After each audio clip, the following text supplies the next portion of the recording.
Hey friends, Joe here at Reverb.com, hanging with Mark at the Taylor booth. Mark, what's happening? Not too much, how you doing? Good, man. Talk to us about the new stuff. Yeah, so at Taylor we got a bunch of new offerings, really something for everybody. We have our new Academy series, which we'll talk about here in just a second. We also have the new GS Mini Bass, which is a mind blower, I think, super killer. First off, the Academy series. This guitar wasn't even possible to make just a few years ago, but over the last 3 years, we've been redesigning all of our series. And in that process, we've become much more efficient in our manufacturing, and we've really come up with some neat ideas. The Academy series was birthed out of trying to give a brand new guitar player the best possible chance to succeed. You know, conventional wisdom, you go to a guitar shop, see a $300 guitar, pick it up, okay, I'm gonna try to play guitar. Well, you're $300 in, but you're in with a guitar that maybe has really high string height, or it's tough to play, or it's big and bulky, or it won't stay in tune. And so what we wanted to do is we wanted to create a guitar that has everything you need with nothing that you don't, but to learn, to be successful. So for the playability standpoint, we created a little bit closer string spacing. So the nut width is 1 11/16. That's good for smaller hands, but also new players will appreciate that. We have a string length that's a little bit shorter as well. That's known as the scale length on a guitar. And being a little bit shorter, it's easy to press the strings down. Also, the string height is a little bit lower, which is known as the action. So all those features really help it to be very comfortable to fret notes very quickly, even for somebody that's new, that's playing. Yeah, and then also we pair that with a light gauge string, of course. So that's cool, but the thing that blows everybody's mind is this right here. This is called an armrest, and an armrest on a guitar is traditionally very difficult to do, and it's typically reserved for our most premier guitars because it's very labor intensive. We were able to do this with machines, so we're able to add that armrest on an entry-level guitar.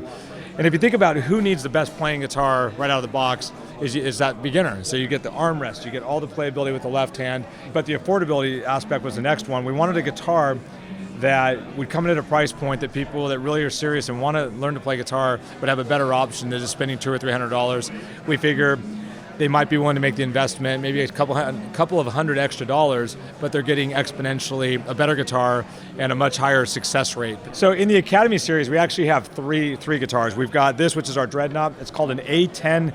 This happens to be an A10E. E denotes that there's electronics. So the A10 will be available in March, and I think it's $499, so it's under $500. Oh, nice. Yeah, okay, it's a great price point. Then we also have what's called an A12. The A12 is our grand concert body shape. It's a little bit smaller. Think about a Dreadnought like this, you're going to dig in a little bit more, a little more power, singer-songwriter stuff, whereas the grand concert, it's going to be maybe a little lighter touch, a little more finger style, or even maybe for a smaller person, a kid, might be a little bit more comfortable for them. And we offer the A12 also with electronics. And then we have the third option is an A12N, which is a nylon string version of the A12. But the difference there is the A10 and the A12 both have 14th fret neck attachments, whereas the nylon string, holding true to traditions of nylon strings, is actually attached at the 12th fret. So it's a 12th fret guitar. That brings your left hand in a little bit closer, and it's just real comfortable in that regard.